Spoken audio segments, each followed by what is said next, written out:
Sock. And I'm Liana K. Would you like fries with that? Yeah, that's a nice dress, but you look like a waitress at a retro diner. Or the woman who takes the brontosaurus ribs to Fred and Barney at the Flintstones drive-thru. Yeah, well, still, it hugs you in all the right places. Oh, that was almost a compliment. No, actually, I was just leering. And welcome to I Hate Hollywood. And tonight our main focus is crazy people.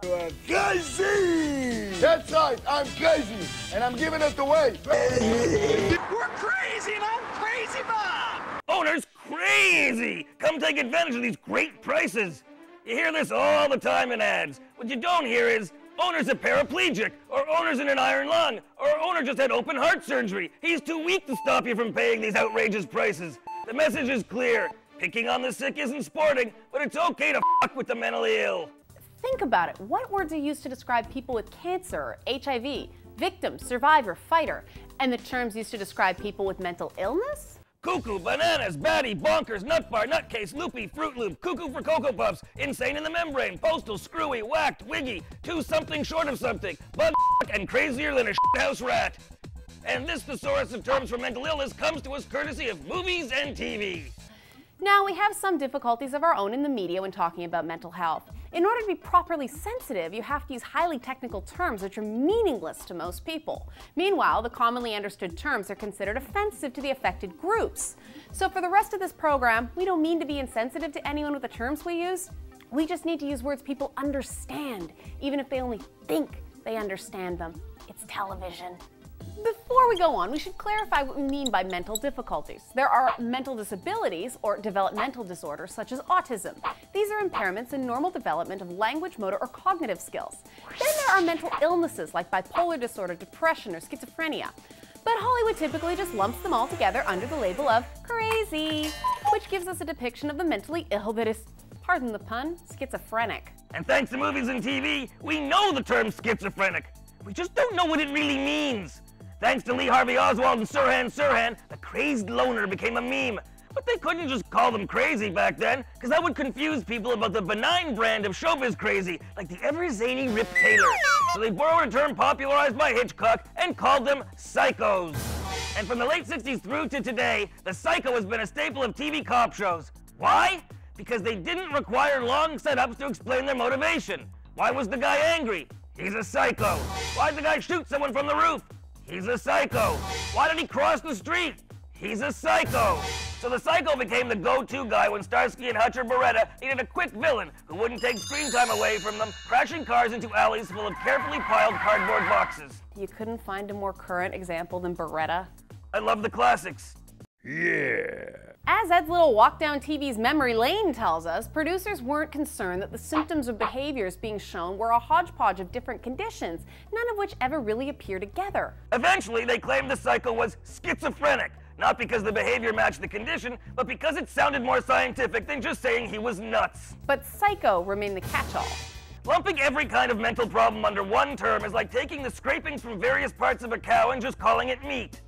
It's too broad and doesn't tell you what's really inside. But using the term psycho to describe every form of mental illness has enhanced the stigma surrounding mental health issues and deterred people from admitting their problems and seeking help. As soon as I say, it puts the lotion on its skin, you immediately think of Buffalo Bill, the transgendered killer from Silence of the Lambs. In fact, Buffalo Bill is a pastiche of 5 or 6 different real-life serial killers, mixing conditions like gender identity disorder, fetal alcohol syndrome, post-traumatic stress disorder, and antisocial personality disorder, which rarely occur together.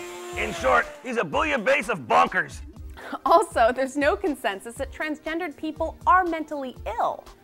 Yes, most people know that movies don't really reflect real life. Lone cops don't take down terrorists, teenagers don't fly on broomsticks, and robots don't really turn into cars. One day. But while Transformers 2 was pilloried by critics for depicting robots as racist stereotypes, movies misrepresenting real problems that happen to real people don't get much focus, except by the Oscars. Meanwhile, real people are ashamed to seek help because they don't want to get treated like they make suits out of human flesh. How would you wash that? Dry cleaning? Huh? Like anything else in Hollywood, there's a pecking order. On the Hollywood psychiatric A-list are memorable anti-heroes like Hannibal Lecter, Jack Nicholson's role in One Flew Over the Cuckoo's Nest, and Angelina Jolie as Lisa Rowe in Girl Interrupted. Then there's villains like Kathy Bates in Misery. All these characters spun box office gold and scored Academy Awards for the actors who played them. Right behind them are the cuddlier, heartwarming characters in films like Rain Man, Shine, and Forrest Gump, which also won awards. Which brings us to one of Hollywood's cardinal rules. When making a movie about mental illness, don't go full retard. It's telling that this bit of truth was said by a fictional character, Robert Downey Jr.'s character in the movie Tropic Thunder. And while the bluntness of the statement and using the R word makes mental health advocates flip, it's a Hollywood reality. If you too accurately portray the reality of someone afflicted with a mental illness, your movie tanks and Oscar turns his back. Now, we recognize that the term, yeah, that one, is offensive to some, but that speech was telling an uncomfortable truth. In Hollywood, showing the reality of the mentally ill is bad for business. As an example, Sean Penn's performance as a mentally disabled man in I Am Sam was deemed too realistic for critics and not exactly a date movie for filmgoers. The result? Poor box office, no Academy Award, and no sequel potential. Now, you may say, but Ed, Hollywood's made a lot of movies with sympathetic depictions of the mentally disabled. Are you gonna say it? nope. No, Hollywood hasn't made movies with sympathetic portrayals of the mentally ill. They make movies about people whose handicaps also give them superpowers. For example, in Rain Man, Dustin Hoffman's autistic character was limited in his ability to interact with others, dependent on an unchanging daily routine, gotta watch Wapner, and easily frightened by new experiences. Kmart sucks. But he could count cards in Vegas and make his brother Tom Cruise a shitload of money. Yeah. Forrest Gump had an IQ of 75, which left him virtually friendless and bullied all through childhood. But he inspired fads, became a Shaolin ping pong player, a war hero, the co-owner of a successful shrimping business, and he interacted with American presidents. Yeah. In the classic Being There, Peter Sellers' Chauncey Gardner was a mentally challenged domestic with a childlike IQ and disconnection from reality. But his clueless ramblings get him hailed as a genius, eventually becoming a slow-witted, disconnected president of the United States. Sorry, wrong graphic.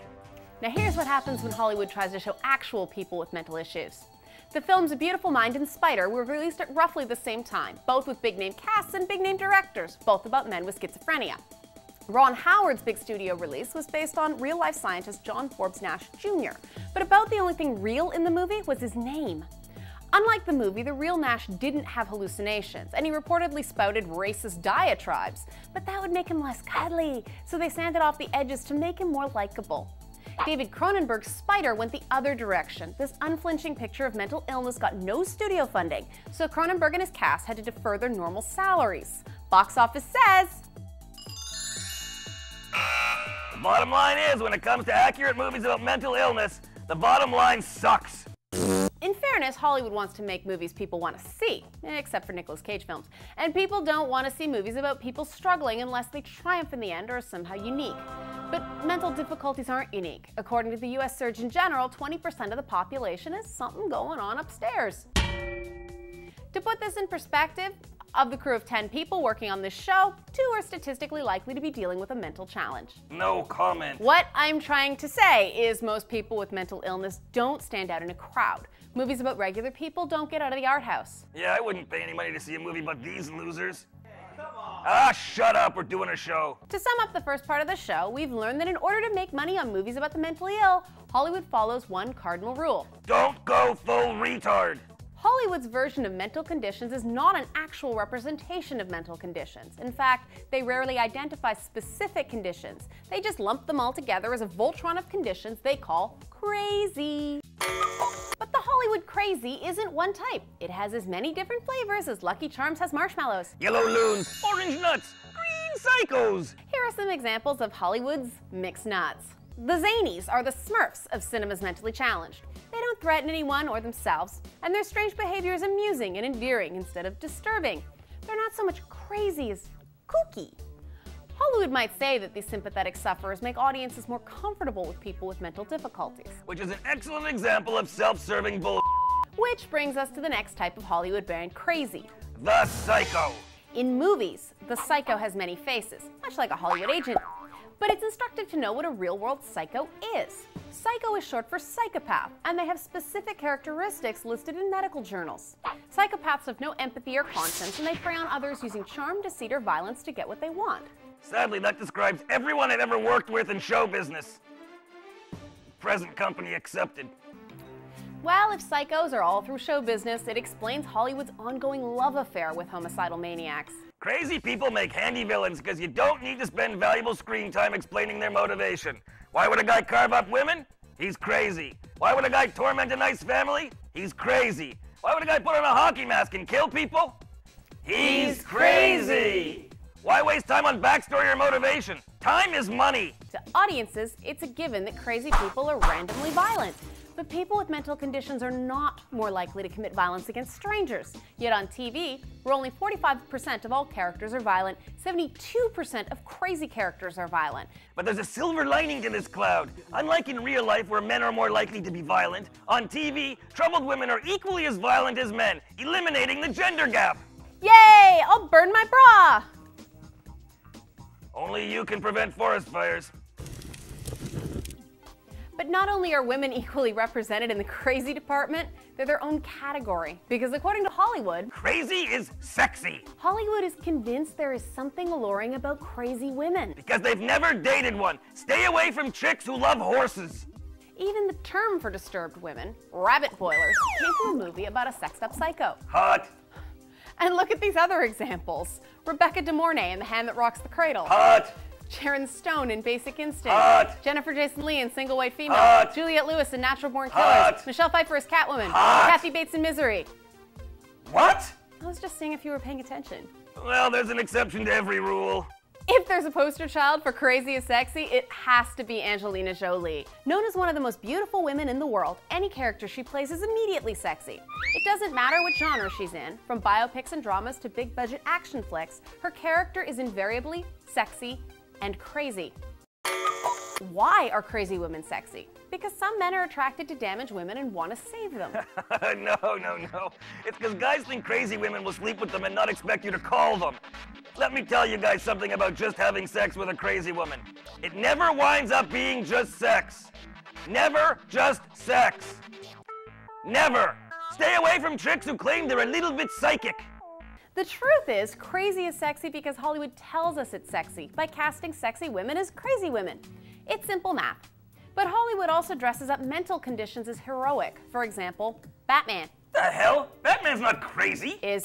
No, he's not. He's trying to stop others from being a victim of crime like he was. But instead of dressing up like a bat and beating people up, he can invest the same amount of money in diversion programs and social supports that'll do more to stop crime than wearing a cape and chasing the Joker. Face it, the guy's got issues. He has a really cool cave. I know. Dinosaur. Giant penny. Yeah. To close this particular topic, I quote the legendary comedian Bobby Bittman. As a comic, in all seriousness, yeah, Hollywood doesn't show anything accurately. If people want real life, they ride the bus. But glamorizing cops, the military, or transforming robots doesn't cause real life problems for cops, the military, or transforming robots. It makes people see them as heroes. But when Hollywood shows the mentally ill as shifty and evil, it does affect people in the real world. People generally don't want to identify with shifty and evil, or be identified with them. So too many people avoid admitting or getting help with mental problems until it's too late. And this is especially true about men. And so you have hockey players killing themselves instead of seeing a shrink. And this gets personal for me. One of my first and best sidekicks was a guy named Eric Tunney. Eric was a massive talent, and once you saw him do his stand-up comedy act, you understood that it can be an art, and not just a class clown asking if people in the crowd are in from out of town. Eric went off to pursue his own career path, and we lost touch, but I always was anticipating seeing his name in the headlines. The only headline I saw of him was when he was found dead at a young age. He'd been struggling with some disappointments and had been depressed for some time. And I have to wonder, if Hollywood didn't make the mentally ill into lepers, would Eric have sought some help so he could be making new audiences laugh instead of pushing up daisies? Same goes for the NHL stars. Sometimes the fantasy world of movies and TV is all in good fun. Sometimes it's no fun at all. Wow, I don't know what to say to follow that. Doesn't matter, it's time to go to break anyway. We'll be back with I Hate Hollywood.